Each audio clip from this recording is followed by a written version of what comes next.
जय भारत दोस्तों, ज्ञान स्काई क्लासेस के आज के इस वीडियो में आपका स्वागत है।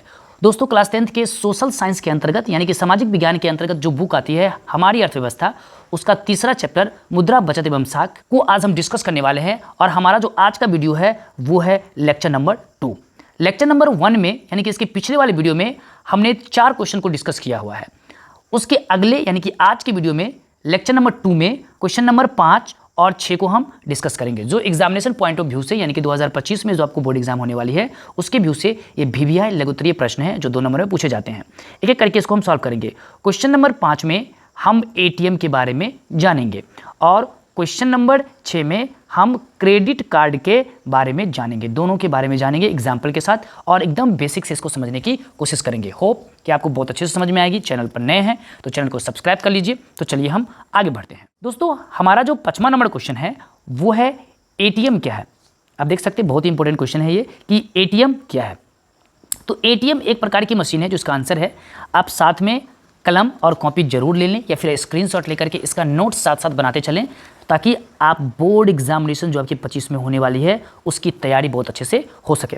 तो ATM क्या है, हमारा 5वां नंबर प्रश्न है कि ATM एक प्रकार की मशीन है जिसका पूरा नाम स्वचालित टेलर मशीन है या स्वचालित टेलर मशीन है। ऑटोमेटिक टेलर मशीन इसको हम बोलते हैं ATM।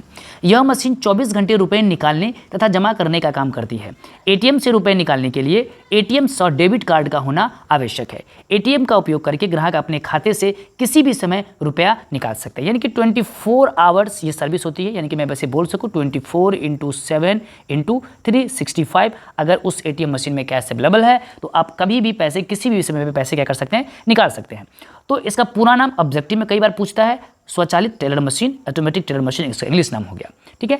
अब ATM से जो ATM मशीन होती है, आपने ATM मशीन देखा होगा, हर जगह आपने पैसा भी निकाला होगा। ये कुछ ATM मशीन के यहाँ पे प्रकार हैं। तो ATM मशीन में आप कभी भी पैसा निकाल सकते हैं और जमा भी कर सकते हैं। जी हाँ, जैसे आप बैंक में जाते हैं, किसी भी बैंक में जाते हैं कैश जमा करने के लिए, तो आपको काउंटर में क्या करना पड़ता है, लगना पड़ता है। काउंटर में आप लाइन में लग करके आप पैसा जमा करते हैं। लेकिन अब बहुत सारे ATM में वो सुविधा आ चुकी हैं कि आप सिर्फ ATM मशीन के पास चले जाइए, ATM में चली जाइए और वहाँ जाकर के जिस तरह से आप पैसा निकासी करते हैं उसी तरह से आप पैसा क्या कर सकते हैं, जमा कर सकते हैं। उसमें आपको अकाउंट नंबर डालना होगा। इवन कि किसी दूसरे ग्राहक के अकाउंट में भी अगर आपको पैसा जमा करना है तो आप वहाँ पे क्या कर सकते हैं, पैसे डाल करके जमा कर सकते हैं। तो ATM मशीन में आप पैसा क्या कर सकते हैं, जमा करने का भी काम कर सकते हैं।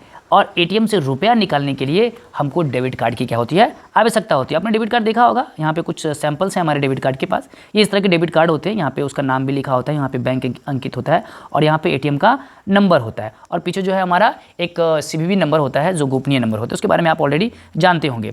तो ये हमारा ATM मशीन हो गया। यहाँ पे आप देख सकते हैं, यहाँ पे हमारा ATM मशीन है। यहाँ पे आपने यूज़ भी किया होगा, यहाँ से कार्ड इंटर किया जाता है और यहाँ पे आपको इंस्ट्रक्शंस वगैरह आते हैं। फिर यहाँ पे आपको टच पैड रहता है, फिर बटन पैड रहता है।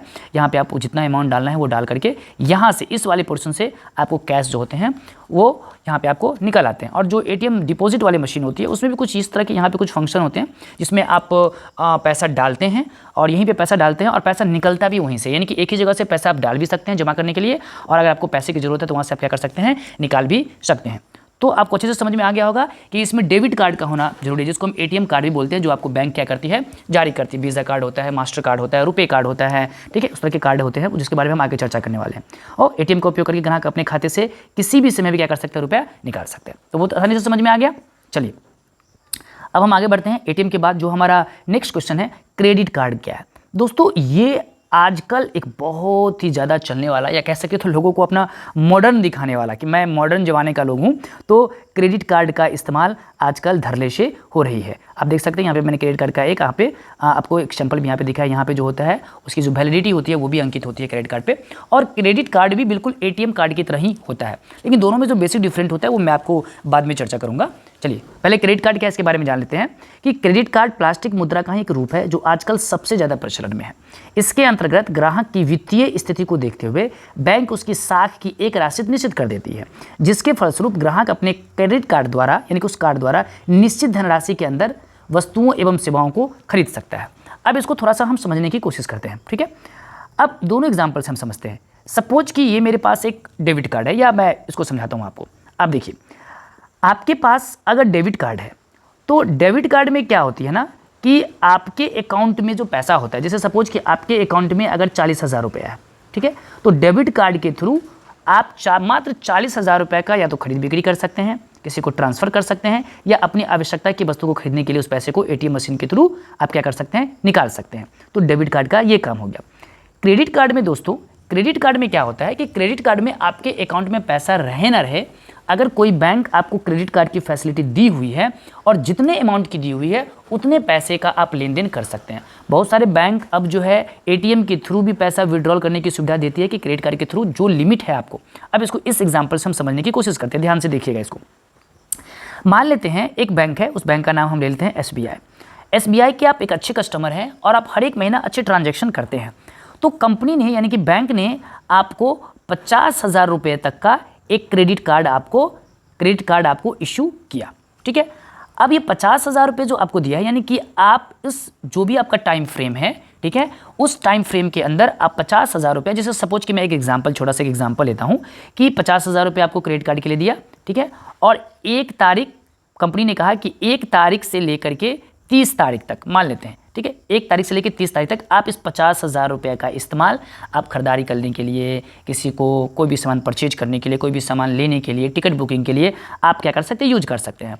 और अगले महीने में 30 तारीख तक आपने किया, अगले महीने में आपको 10 तारीख को आपको बिल जनरेट होगा कि आपने इस पिछले महीने में यानी कि 1 से 30 तारीख के बीच में, जैसे सपोज आपने 25,000 रुपये का खरीदारी किया, तो कंपनी क्या करेगी, अगले महीने में 10 तारीख को आपका बिल जनरेट हो जाएगा कि आपने कैसे कैसे खरीदारी किया है। और अगले 11 तारीख या 10 तारीख से लेकर के अगले महीने की कुछ डेट होती है, जैसे हम सपोज मान लेते हैं कि अगले महीने के 30 तारीख तक आपको पेमेंट उनको जमा करना होता है। ठीक है, कंपनी वालों को वापस करनी होती है, कि बैंक को आपको वापस करनी होती है।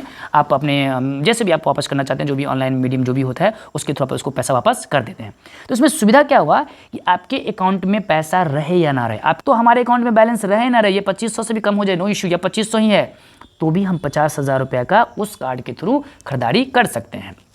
जो चाहे खरीद सकते हैं, जो चाहे परचेज कर सकते हैं, ऑनलाइन ट्रांजैक्शन भी कर सकते हैं, जो भी बैंक हमको सुविधा दी है वो सारा काम कर सकते हैं। और अगले महीने जब इसका बिल जनरेट होगा और जो डेट हमें फ्रेम होगा, जो डेट का लिमिटेशन होगा कि इस डेट के बीच में आप हमको पैसा देते हैं, तो आपको कोई दिक्कत नहीं है, उसके बाद देंगे तो आपको फिर से पेनल्टी लगेगी। तो इसीलिए इसमें सब कुछ लिखा हुआ है कि एक ग्राहक अंतर्गत ग्राहक की वित्तीय स्थिति को देखते हुए बैंक उसकी साख की एक राशि निश्चित कर देती है। 10,000 देना है, 20,000 देना है, 50,000 देना है, वो कई लाख करोड़ों तक हो सकता है, डिपेंड करता है। जिसके फलस्वरूप ग्राहक अपने क्रेडिट कार्ड द्वारा उस निश्चित धनराशि का, यानी कि 50,000 रुपये आपको दिया हुआ है, तो 50,000 रुपये तक का या उससे कम तक का आप आराम से खरीदारी कर सकते हैं, वस्तु एवं सेवाओं को क्या कर सकते हैं, खरीद सकते हैं। तो ये हो गया आपका क्रेडिट कार्ड। डेबिट कार्ड में क्या था, डेबिट कार्ड में जो नंबर, जो अमाउंट आपके अकाउंट में है वही उसी अमाउंट का आप खरीदारी कर सकते हैं, उससे 1 रुपया ज़्यादा का आप नहीं कर सकते हैं। लेकिन क्रेडिट कार्ड में आपके अकाउंट में पैसा रहे या ना रहे उससे कोई मतलब नहीं है, आप आराम से जो लिमिट आपको दिया गया है 20,000, 25,000, 50,000,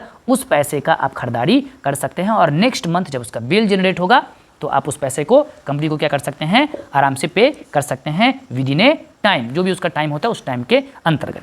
तो ये हो गया हमारा क्रेडिट कार्ड। तो आजकल बहुत ज़्यादा चलन में है, आप मॉल वगैरह में भी जाएंगे ना, तो बहुत सारे जो सेल्स ऑफिसर होते हैं या जो बैंक होते हैं वो अपने अपने कर्मचारी को वहाँ पे रखते हैं ताकि वो हमारा क्रेडिट कार्ड को क्या कर सके, सेल कर सके। ठीक है दोस्तों, चलिए तो आज का जो हमारा क्वेश्चन था, 2 महत्वपूर्ण क्वेश्चन था। पहला क्वेश्चन तो हमने देख लिया, पहला क्वेश्चन हमारा एटीएम के बारे में था, और दूसरा क्वेश्चन यानी कि 6 नंबर का क्वेश्चन जो था वो क्रेडिट कार्ड के बारे में था। 4 क्वेश्चन को मैं ऑलरेडी, मुद्रा क्या है, इन सब चीज़ों के बारे में हम पिछले प्रश्न में हम लोग जान चुके हैं, मुद्रा के विकास के बारे में हम लोग जान चुके हैं, मौद्रिक प्रणाली क्या है, इन सब चीज़ों को फर्स्ट लेक्चर में आप आसानी से पढ़ सकते हैं। तो जरूर उस फर्स्ट लेक्चर को देखें, फिर सेकंड लेक्चर को देखें, उसके बाद थर्ड और फोर्थ भी जल्द ही आने वाली है। ठीक है, तो वो भी आप देखें और हमारे इस चैनल को सब्सक्राइब जरूर कर ले दोस्तों, ताकि आपको इस तरह की वीडियोज़ मिलता रहे। मिलेंगे आपसे अगले वीडियो में, तब तक के लिए धन्यवाद।